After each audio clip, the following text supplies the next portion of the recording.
Joie énorme de faire ce culte avec Jonathan Cordier ce matin qui est ici et son papa va lire les lectures bibliques.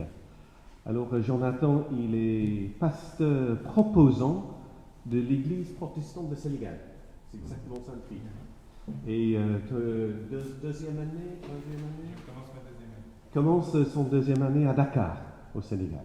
Et donc, d'ici peu, tu vas retrouver le Sénégal avec ta famille. Voilà, parce que Jonathan et Lara, qui va arriver avec ses 4 enfants, travaille à l'ambassade de français à Dakar. Voilà, donc c'est une grande joie pour moi et pour lui. Et j'espère que c'est partagé par toi. C'est partagé. Avant de commencer le culte, j'aimerais qu'on regarde ensemble le cantique 21-21. Le cantique 21-21, parce que ce cantique est moins connu que les autres. On va dire ça comme ça.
Avec la musique pour entrer dans ce moment de culte. Recueillons.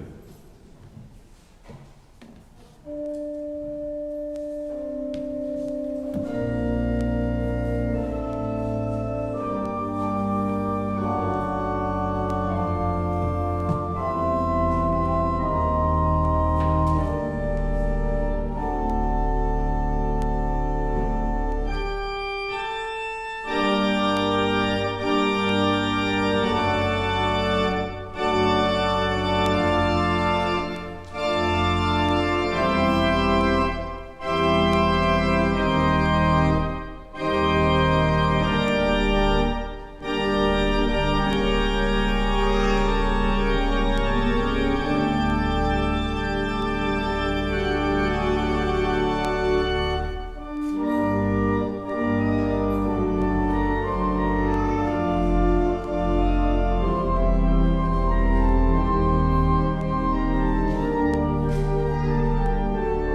Nous nous levons.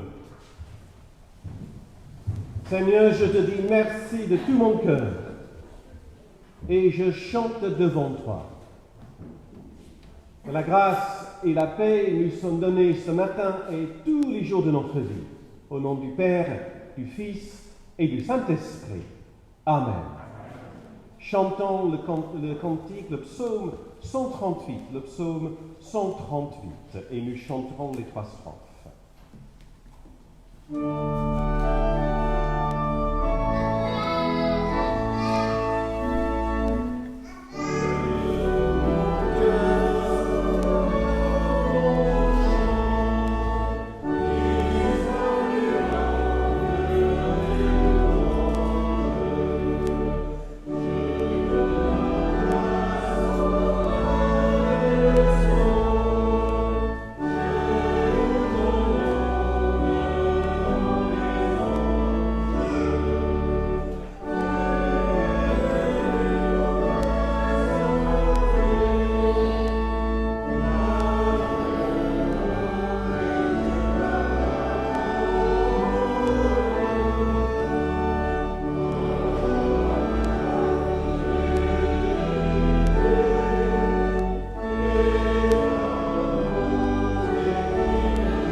Béni sois-tu, Seigneur. Béni sois-tu pour la beauté et l'harmonie de l'univers, pour le soleil qui réchauffe et réjouit, pour la lune et les étoiles qui brillent dans la nuit, pour la lumière qui donne couleur à toutes choses. Béni sois-tu, Seigneur, pour la terre qui donne ses fruits, pour l'air chargé de 1000 parfums, pour l'eau qui rafraîchit et désaltère, pour les fleurs qui font la joie de nos yeux, pour le chant des oiseaux, pour toute ta création, Seigneur notre Dieu, tu es béni. Amen. Nous chantons le cantique 12-7. Nous tournons les yeux vers le Seigneur qui nous précède dans notre vie et qui nous attend au rendez-vous. Donc le cantique 12-07. Tournez les yeux vers le Seigneur.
s'asseoir pour la prière d'humilité.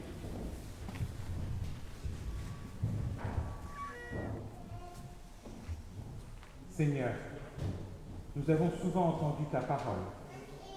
Nous l'avons peu écoutée. Nous avons beaucoup prêché la liberté, mais nous l'avons peu vécue. Et l'oppression gagne partout. Nous avons appelé les autres à la paix, mais nous l'avons peu manifestée. Et la haine envahit le monde. C'est là notre péché. Pour n'avoir pas écouté ta parole, pour n'avoir pas vécu en femme et en homme libre, pour n'avoir pas agi en ouvrier de paix, Seigneur, pardonne-nous. Seigneur, aie pitié. En Jésus-Christ, Amen. Amen. Écoutons les paroles de grâce. Recevoir le pardon de Dieu, c'est dire oui à la vie tout entière. Hier est passé, demain n'est pas encore là.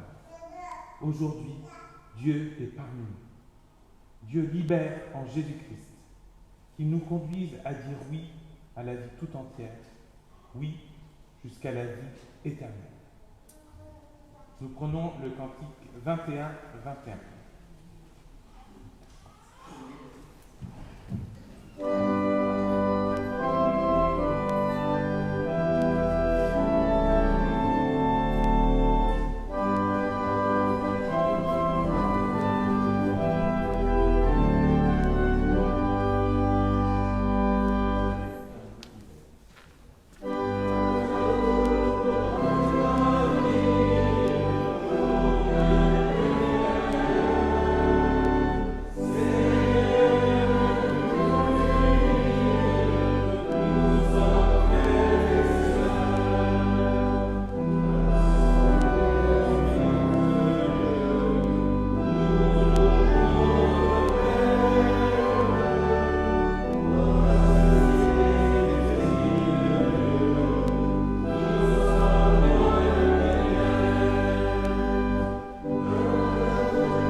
Pardonnez et libérez. Écoutons ce que Dieu veut pour nous et nous donne la force de faire. Vous avez été appelés à être libres. Seulement, ne faites pas de cette liberté un prétexte pour vivre selon les désirs de votre propre nature. Au contraire, laissez-vous guider par l'amour pour vous mettre au service les uns des autres. Car toute loi se résume dans ce seul commandement. Aime ton prochain comme toi-même.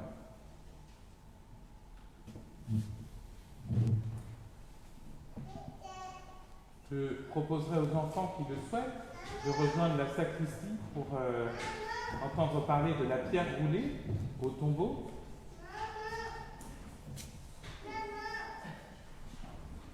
Et j'invite le reste de la communauté à prendre le cantique 22-6 que nous chanterons 2 fois et la deuxième fois de manière plus intérieure, en guise de prière. Pardon. Vous pouvez vous asseoir.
Nous aurons deux lectures ce matin. La première dans le Premier Testament, dans Ésaïe, au chapitre 22, du verset 19 au verset 23. Je te chasserai de ton poste, l'Éternel t'arrachera de ta place. En ce jour-là, j'appellerai mon serviteur Éliakim, fils de Hilkija.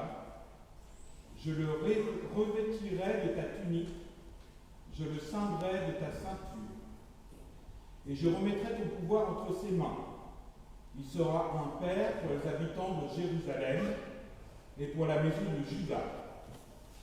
Je mettrai sur son épaule la clé de la maison de David. Quand il ouvrira, nul ne fermera. Quand il fermera, nul n'ouvrira.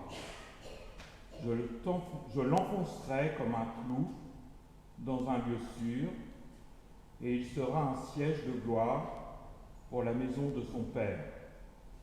Il sera le soutien de toute la gloire de la maison de son Père. Le deuxième texte se trouve dans le Nouveau Testament, dans Matthieu,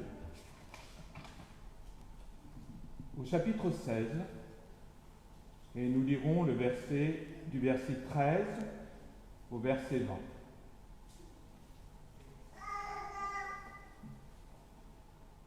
Jésus étant arrivé dans le territoire de Césarée de Philippe, demanda à ses disciples : « Qui dit-on que je suis, moi, le Fils de l'homme » Ils répondirent : « Les uns disent que tu es Jean-Baptiste, les autres Élie, les autres Jérémie ou l'un des prophètes. » Et vous, leur dit-il, qui dites-vous que je suis ? Simon-Pierre répondit : Tu es le Christ, le Fils du Dieu vivant. Jésus, reprenant la parole, lui dit : Tu es heureux, Simon, fils de Jonas, car ce ne sont pas la chair et le sang qui t'ont révélé cela, mais c'est mon Père qui est dans les cieux. Et moi je te dis que tu es Pierre, et que sur cette pierre je bâtirai mon église, et que les portes du séjour des morts ne prévaudront point contre elle. Je te donnerai les clés du royaume des cieux. Ce que tu liras sur la terre sera lié dans les cieux, et ce que tu délieras sur la terre sera délié dans les cieux. Alors, il recommanda aux disciples de ne dire à personne qu'il était le Christ.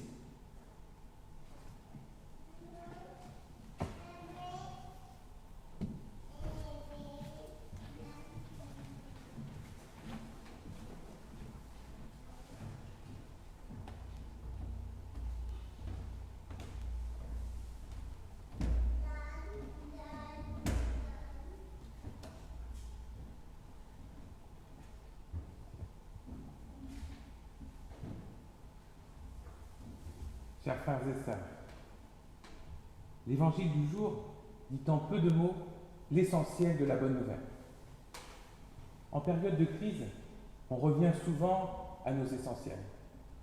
On cherche à donner un sens à ce que l'on est en train de traverser et on se concentre sur ce qui compte le plus pour nous.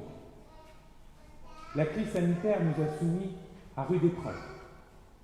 Il y a eu ceux qui ont été frappés par la maladie, ceux qui se sont retrouvés en première ligne pour lutter contre le virus, ceux dont l'activité s'est arrêtée brutalement, avec les conséquences économiques et sociales que cela emporte. Dans tous les cas, le Covid et le confinement ont remis en cause nos routines, nos habitudes, nos modes de vie, l'espace de quelques mois. Nous avons acquis d'autres réflexes qui seront amenés très certainement à durer. La distanciation sociale, les gestes barrières, le port du masque. Il y aura dans tous les cas un avant et un après Covid. Nous avons, pour la plupart d'entre nous, disposé de plus de temps pour réfléchir, pour prendre un peu de champ. Nous avions moins la tête dans le guidon, pour le dire trivialement. Beaucoup ont rêvé d'un monde meilleur, d'un monde plus juste. Les idées ne manquent pas pour le monde d'après. Il faudra dresser le bilan de ce qui a été fait dans quelques mois, dans quelques années. Force est de constater que souvent, nos bonnes résolutions, du moins une partie, passent à la trappe. Ce temps a pu d'un autre côté représenter une opportunité pour nous retrouver, nous consacrer à notre conjoint, à notre famille, à nos proches, pour faire des choses que nous n'avions plus le temps de faire dans le tourbillon de la vie, pour dire des choses que nous n'avions plus le temps de dire. Je ne prétends pas ce matin vous expliquer le sens de cette crise, mais plutôt vous inviter collectivement à réfléchir à l'essentiel, au cœur du message chrétien confessé par Pierre. Jésus est le Christ, le Fils du Dieu vivant. C'est le début du kérigme. C'est la clé de lecture de l'Évangile, des Écritures en général. Quelque chose de fort se passe au moment où Pierre, en présence des disciples, proclame à voix haute qui est véritablement Jésus. À telle enseigne que le théologien Paul Tillich considérait que c'était ici, dans la région de Césarée de Philippe, qu'était née la foi chrétienne. Pour lui, le christianisme n'était né ni à la croix, ni devant la tombe vide, ni quand Marie rencontre le Christ ressuscité, mais ici, à Césarée, quand les disciples ont répondu pour la première fois à la question « Qui est Jésus ?» Cet épisode marque effectivement un tournant dans l'évangile de Matthieu, comme dans les autres évangiles du reste. C'est cette affirmation qui lui vaudra la mort. Le grand prêtre demandera très précisément à Jésus s'il est le Christ, le Fils de Dieu, en Matthieu 26, et le condamnera pour blasphème à ce titre. J'apprécie la dialectique de Jésus. Il ne s'impose jamais. La vérité surgit dans la rencontre, dans l'échange avec ses interlocuteurs. Dans le passage qui précède, celui qui nous a été lu, Jésus s'insurge contre ceux qui assènent leur certitude, leur compréhension stérile de la loi et qui affichent leur supériorité. Jésus s'inscrit en faux contre l'enseignement des pharisiens et des sadducéens. Jésus ne s'est jamais laissé enfermer dans les catégories dans lesquelles on a essayé de le ranger, dans les grilles de lecture biaisées des religieux de l'époque. Face à l'inédit, on a tendance à se raccrocher à du connu. Précédemment, ceux qui suivaient Jésus s'étaient demandé: n'est-ce pas le fils du charpentier? N'est-ce pas Marie qui est sa mère? Jésus, dans l'épisode d'aujourd'hui, demande à ses disciples de se positionner par rapport aux rumeurs relatives à son identité. Qui dit-on que je suis? Les réponses ne sont pas si saugrenues. Hérode avait cru à la résurrection de Jean-Baptiste, qui avait prêché un changement de vie radical. Les Juifs attendaient le retour d'Élie, ce grand prophète qui avait accompli des miracles, et s'en était allé sur un char de feu vers le ciel. Eh bien, la toute fin du Premier Testament, dans le prophète Malachie, annonce le retour d'Élie. Et puis, le parallèle avec Jérémie n'est pas dénué de fondement non plus. Jésus vient à notre rencontre, là où nous en sommes, quoi que nous ayons entendu précédemment à son propos. Pierre prend position vis-à-vis de tout ce qui a été dit jusqu'à présent sur le compte de Jésus. Il donne une réponse personnelle qui découle de tout ce qu'il a vécu avec Jésus depuis qu'il a lâché ses filets de pêcheurs pour le suivre. Il a été un auditeur privilégié de l'enseignement de Jésus, un témoin direct de ses miracles. Eh bien, Pierre se laisse rejoindre par l'Esprit. Jésus lui dit: heureux es-tu, Simon, fils de Jonas, car ce ne sont pas la chair et le sang qui t'ont révélé cela, mais mon Père qui est dans les cieux. Nous sommes souvent étonnés en lisant les évangiles par l'incrédulité des disciples, par le fait qu'une grande partie des enseignements de Jésus leur échappe. Pour le coup, Pierre dit sa foi avec force, comme nous pouvons le faire au moment de notre baptême ou de notre confirmation. Il n'y a pas la moindre hésitation dans le texte. Jésus n'est pas un prophète, comme on le prétend, mais celui que les prophètes ont annoncé. La foi de Pierre est ancrée. Elle repose sur le roc. En même temps, elle est parfois moins assurée. Son cheminement de foi est non linéaire. Le personnage de Pierre me rassure. C'est un héros de la trempe des héros bibliques. Il est faillible. Il commet des erreurs. Mais il se repent. Et il se laisse transformer par l'Esprit. Ce n'est pas la première fois que les disciples reconnaissent que Jésus est le Fils de Dieu. Un peu plus tôt, dans l'évangile de Matthieu, au moment où Jésus marche sur les eaux, Pierre demande à le rejoindre. Il prend peur en chemin et s'enfonce dans l'eau. On lit ainsi, chapitre 14 de Matthieu: aussitôt, Jésus tendit la main, le saisit et lui dit: homme de peu de foi, pourquoi as-tu douté? Ils montèrent dans le bateau et le vent tomba. Ceux qui étaient dans le bateau se prosternèrent devant lui et dirent: tu es vraiment Fils de Dieu.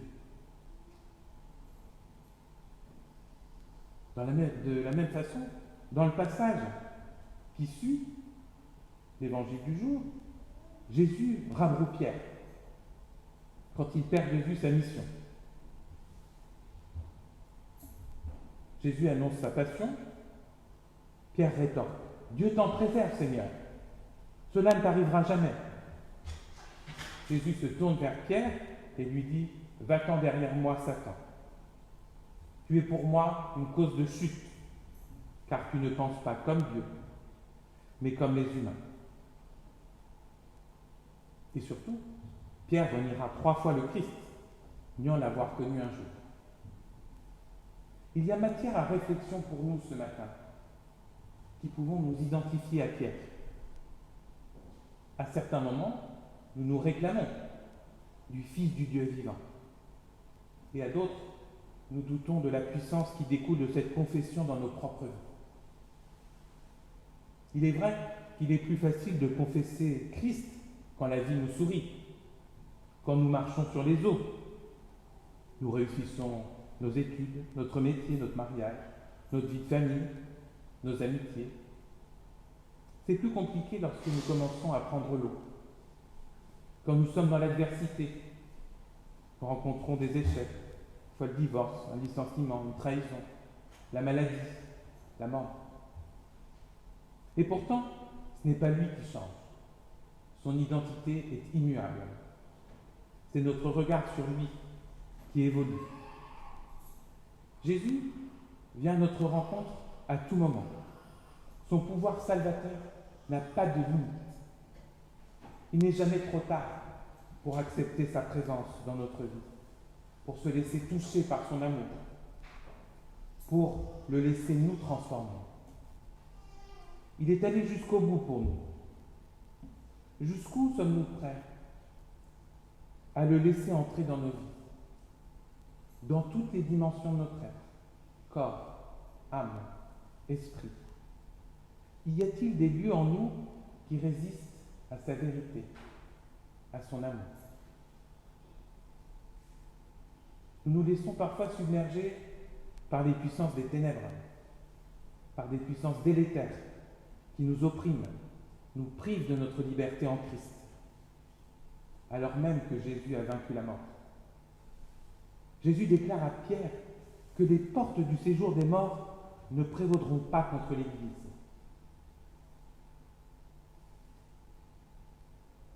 Ne prévaudront pas contre la communauté des croyants. Nous devons nous emparer de l'autorité de Christ, celle du nom de Jésus dont nous nous réclamons à la fin de chacune de nos prières. Ce n'est pas une formule rituelle. Elle a une efficacité redoutable, l'efficacité du Dieu vivant. Christ n'est pas le deuxième prénom de Jésus. C'est un qualificatif qui dit la force de la mission de Jésus. Il vient du grec Christos, qui vient lui-même de l'hébreu Mashiach. Ce sont les rois qui étaient oints autrefois. Les premiers rois, Saul, David, Salomon, puis tous les rois de Juda et d'Israël. L'onction était le rite de l'intronisation royale. L'histoire a montré que ces rois étaient incapables de sauvegarder la prospérité, l'unité, la fidélité dans le peuple, alors même qu'ils étaient aidés par les prophètes. Alors ils se sont mis à espérer l'avènement d'un nouveau David, d'un autre oint, d'un autre Messie animé par l'Esprit de Dieu et capable de faire respecter la justice. La seigneurie de Jésus est spirituelle et non temporelle. Les disciples ont mis du temps à le comprendre. Ils faisaient face à un Messie désarmé qui opposait simplement la puissance de l'amour à ceux qui souhaitaient le mettre à mort. Un peu plus loin, Jésus continue sur ce thème de l'autorité. Il confie son autorité à Pierre et à travers lui à l'Église. Il emploie l'image des clés. Nous avons entendu parler de clés dans la première lecture qui se trouvait dans le livre d'Ésaïe. Il était question de l'entrée en fonction d'un nouvel intendant, Eliakim, en lieu et place de Shebna, qui avait failli à sa fonction. Il est dit qu'Eliakim recevrait la clé de la maison de David sur son épaule. Cette clé indique que tout lui est confié dans le royaume. Toutes les affaires du royaume sont entre ses mains. Vous ne confiez pas vos clés de maison ou vos clés de voiture à n'importe qui. Il faut avoir sacrément confiance. Si vous les confiez à n'importe qui, vous ouvrez des portes à d'autres puissances qui n'en ont pas seulement après votre maison ou votre voiture. Les clés peuvent représenter l'oppression, comme la liberté. Tout dépend de qui les détient. La clé de la Bastille, par exemple, où le roi pouvait enfermer de manière discrétionnaire qui bon lui semblait, a été remise après sa destruction de manière symbolique à George Washington, qui avait soutenu la Révolution et accompagné le combat pour la liberté et la justice. Encore aujourd'hui, elle est conservée aux États-Unis, dans la résidence de George Washington. Se trouver sous le joug d'un pouvoir arbitraire ou accepter le joug de l'amour. On peut se trouver enfermé dans toutes sortes d'addictions, le jeu, l'alcool, la drogue, la pornographie, ou en être libéré au nom de Jésus-Christ. Pierre reçoit une mission particulière et unique. Simon reçoit un nouveau nom, qui est une prérogative divine depuis Abraham, pour marquer que la promesse de Dieu change la vie. Le nom est porteur de sens. En araméen, c'est Képhas, en grec Pétros, ce qui donne en français Pierre. C'est une chance, car ce jeu de mots fonctionne aussi en français. Nous l'avons entendu dans l'Évangile. Jésus veut faire entrer en résonance dans sa phrase où il pose la première pierre d'un édifice particulier, qui sera le rassemblement, l'Église, l'Ecclésia, non plus un bâtiment, comme l'était le temple de Jérusalem jusqu'à présent, mais l'Église de Dieu, c'est-à-dire un rassemblement de personnes qui ont été mises à part, car Dieu les a appelées au dehors. C'est donc un édifice vivant. Comme cela est exprimé en 1 Pierre au chapitre 2, au versets 4 et 5, c'est bien Jésus qui est la pierre angulaire dont avait parlé Ésaïe, le psalmiste. Mais en plus de cette pierre angulaire, Jésus choisit une pierre de fondation, une pierre vivante, qui est différente de la pierre angulaire et qui s'appelait jusqu'alors Simon. C'est autour d'elle que d'autres pierres vivantes vont constituer l'édifice de cette nouvelle demeure sainte, cette maison spirituelle. De fait, la prédication de Pierre élargit le champ d'action de l'Église, d'abord aux Juifs au moment de la Pentecôte, aux Samaritains qui reçoivent l'Esprit Saint et aux non-Juifs chez Corneille. Pierre se fait l'instrument de l'Esprit Saint. Il n'agit pas en son nom propre. D'ailleurs, quand Corneille se prosterne devant lui, il rappelle qu'il n'est qu'un homme. Quel est donc ce pouvoir de lier et de délier qui a fait l'objet de tant d'interprétations et de controverses? Je note qu'on retrouve cette expression 2 chapitres après l'évangile du jour, au chapitre 18. Si ton frère a péché contre toi, va et reprends-le seul à seul. S'il t'écoute, tu as gagné ton frère. Mais s'il ne t'écoute pas, prends avec toi 1 ou 2 personnes, afin que toute affaire se règle sur la parole de 2 ou 3 témoins. S'il refuse de les écouter, dis-le à l'Église. Et s'il refuse aussi d'écouter l'Église, qu'il soit pour toi comme un non-juif et un collecteur des impôts. Amen, je vous le dis, tout ce que vous lirez sur la terre sera lié dans le ciel, et tout ce que vous délierez sur la terre sera délié dans le ciel. Il n'y a pas une interprétation univoque qui épuiserait tous les sens de cette expression. Lié et délié signifiait dans le langage des rabbins interdire et permettre. Par exemple, en parlant du droit de ramasser du bois le jour du sabbat, on disait l'école de Shammai le lie, c'est-à-dire le défend, l'école de Hillel le délie, c'est-à-dire le permet. Jésus est revenu tout au long de son ministère sur ce qui était permis et défendu par les Juifs, faisant toujours prévaloir le fait d'aimer Dieu, son voisin, et soi-même par rapport à toute autre règle. Le sens de remettre les péchés n'est pas à exclure. L'autorité des apôtres pour administrer l'Église suppose leur autorité pour exercer la discipline. Mais c'est une Église au bénéfice du Saint-Esprit, où le discernement est exercé, et pas une église où la règle prévaut comme chez les pharisiens ou les sadducéens de l'époque.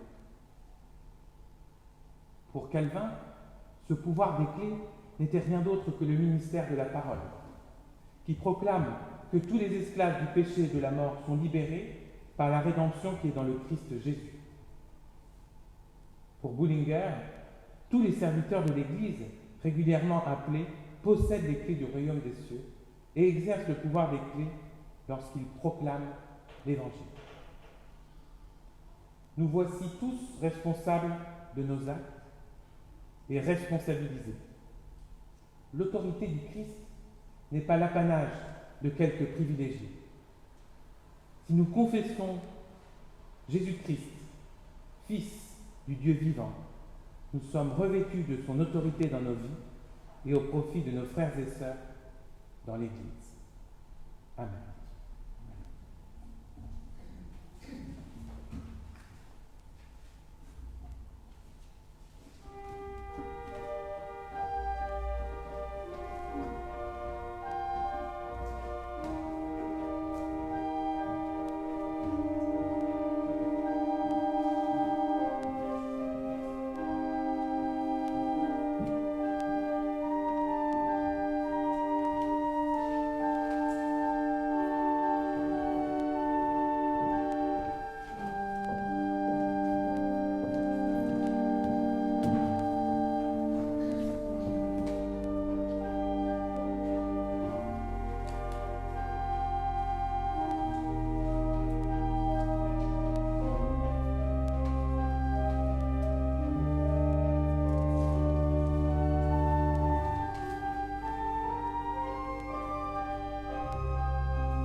Levons-nous pour chanter le cantique 14-9.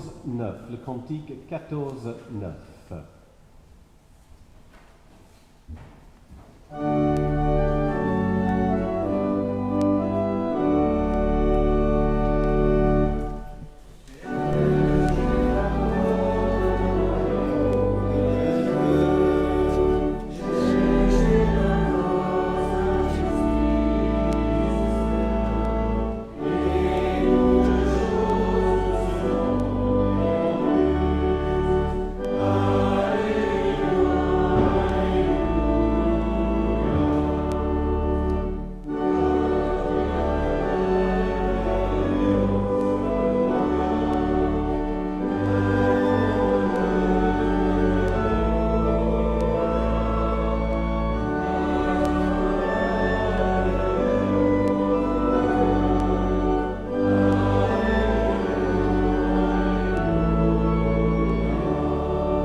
Dire avec moi les paroles qui sont en gras Et à la fin de la confession de foi, nous chanterons la doxologie qui est le 5e strophe du Cantique 12.1.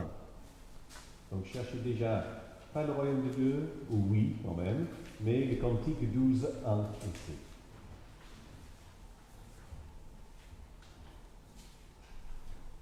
Nous confessons notre foi. Nous croyons en Dieu, le Dieu mystérieux, dont le monde éprouve l'absence. Dieu n'a pas abandonné le monde, mais le garde secrètement dans son amour. Il veut faire de nous, ses enfants, des personnes adultes et responsables. Nous croyons en Jésus-Christ, qui a vécu parmi nous, qui est mort et qui est ressuscité. Il a vécu une vie parfaite. Il nous a aimés jusqu'à la mort. Il est le centre de l'univers et l'assurance de la résurrection. Nous croyons en l'Esprit Saint, qui habite en nous et nous unit. Il renouvelle en nous la foi et l'espérance. Il nous engage dans l'amour et le service du prochain. Amen.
Donc, je ne sais pas si tout le monde sait, mais Mitch est décédé.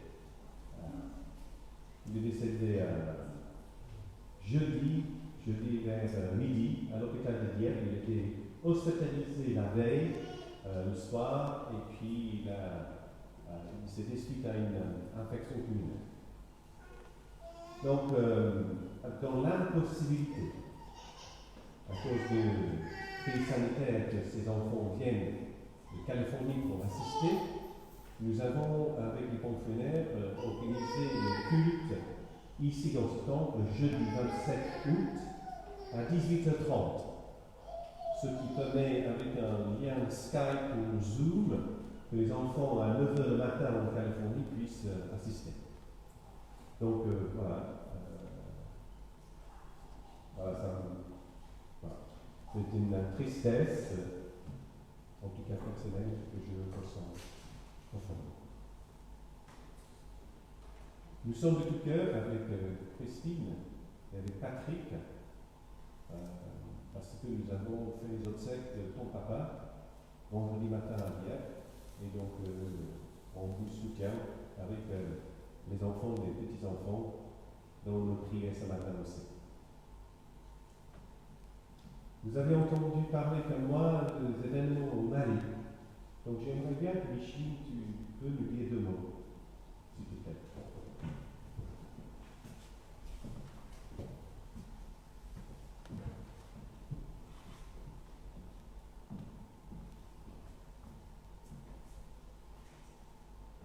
Bonjour à toutes et à tous. Tout d'abord, merci à vous de me donner l'opportunité de parler de cet événement assez triste qui touche le Mali. Je suis franco-malienne. Une bonne partie de ma famille se trouve au Mali. Et cet événement, comme vous le savez, a beaucoup on va dire, été répété dans les actualités de ces derniers temps. D'ailleurs, ça continue toujours. Donc, c'est au sujet d'un coup d'État qui a touché, on va dire, l'actuel gouvernement du Mali, Ibeka, qui était, on va dire, l'ancien président, donc, aujourd'hui. Ce ne sont pas de bonnes nouvelles. Le Mali a déjà connu et continue de connaître une certaine instabilité, du moins durable. Ça me touche personnellement, mais aussi, je pense que ça nous touche tous. Mes parents ont déjà été touchés aussi par des soucis un peu liés à leur foi. Donc ça, c'est une partie un peu personnelle. Mais sans parler de moi, ni de mes parents, je voulais parler de l'ensemble du pays donc, qui est le Mali, mais aussi, je ne pense pas qu'aux Maliens, il y a aussi ces derniers temps les Libanais, enfin, voilà, un peu partout, comme on le sait tous, je ne vous apprends rien, qu'il y a voilà, toutes ces instabilités.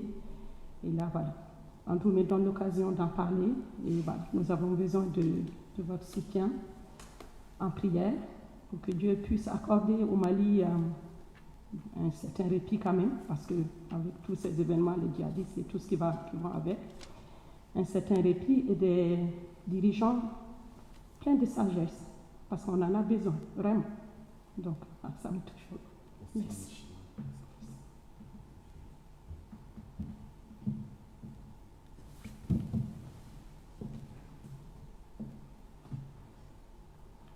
Donc pour Micheline et pour les personnes dont elle pense au Mali, donc psaume 46, Dieu est pour nous un abri solide et sûr. Il est toujours prêt à nous aider dans le malheur. C'est pourquoi nous n'avons pas peur.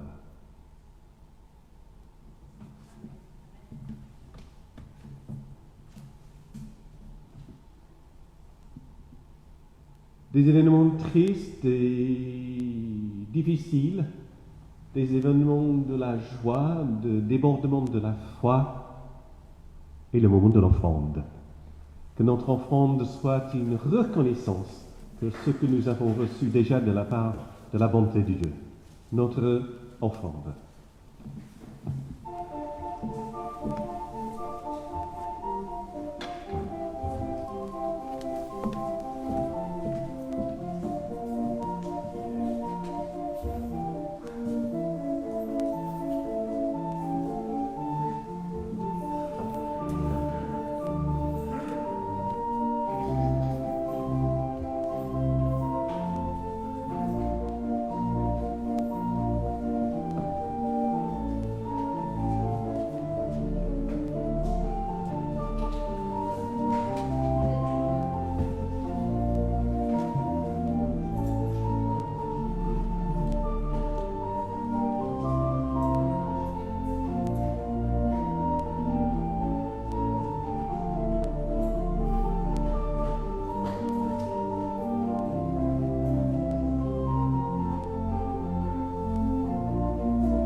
Au dos de votre feuille ce matin, vous avez l'annonce de notre concert dimanche prochain à 17h. Vous pouvez utiliser la feuille comme une invitation à vos amis pour les inviter pour venir au temple. J'ai indiqué un numéro ou un email pour les réservations. Ce n'est pas obligatoire, d'accord, mais vous pouvez venir même si vous n'avez pas réservé une place.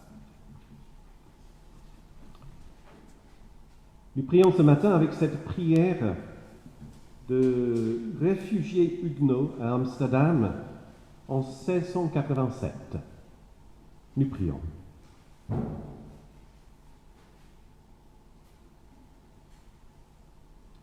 Seigneur Dieu, c'est toi qui as aimé Pierre. C'est toi qui l'as placé au milieu de tes disciples. C'est toi qui, à partir de lui, nous pouvons construire ensemble en tant que pierre vivante. C'est toi qui l'as tiré de la prison où il était gardé. C'est toi qui as brisé les fers dont on l'avait lié. C'est toi qui l'as remis en liberté. Tu as mis moyens en tes mains pour procurer la délivrance et la vie pour tes enfants. Regarde tous ceux, toutes celles qui souffrent pour toi et déploie en leur faveur la force de ton bras. Entends les cris de celles et ceux qui sont maltraités pour leur foi, ceux qui reconnaissent en ton Fils bien-aimé, le Seigneur, Fils de Dieu vivant. Seigneur Jésus, ton Père t'a envoyé pour évangéliser les pauvres, pour guérir ceux et celles qui ont le cœur froissé, pour publier la délivrance aux captifs. Dis toi-même à ceux et celles qui sont liés en chaînes, sortez, qui sont dans les ténèbres, debout. Esprit Saint, à moi ton serviteur, et à toute ton Église dans les libertés, donne-nous un esprit de résistance et de persévérance pour être tes témoins. Donne-nous de ne pas relâcher dans la prière et l'action pour tous ceux qui sont persécutés ou emprisonnés, interdits de parole, de liberté, de conscience et de culte. Dans le silence de nos cœurs, nous prions pour celles et ceux qui sont dans nos pensées. Pour la famille de Mitch et d'Ernest.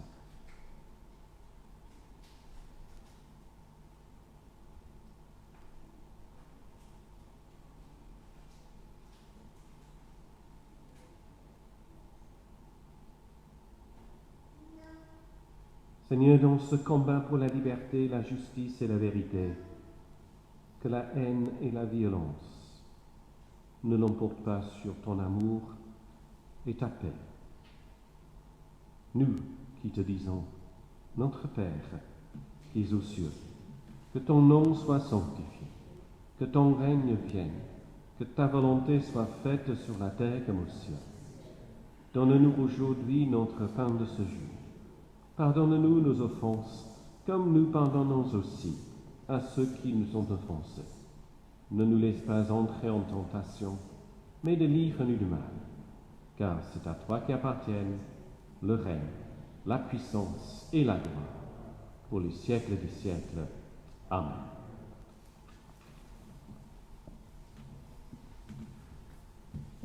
Je vous invite à vous lever pour qu'on chante ensemble notre dernier cantique ce matin, le cantique 44, 18.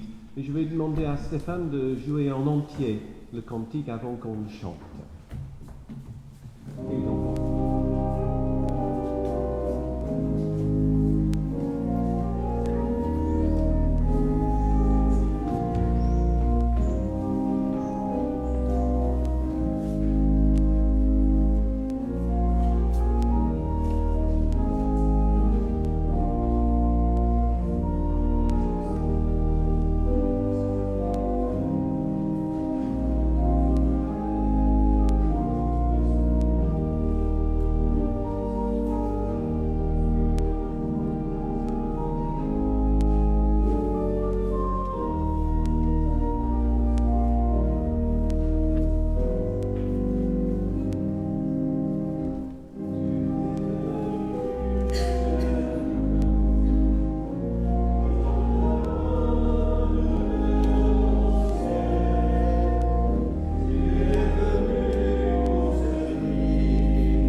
garde. Que le Seigneur tourne sa face sur nous et il nous accorde sa terre.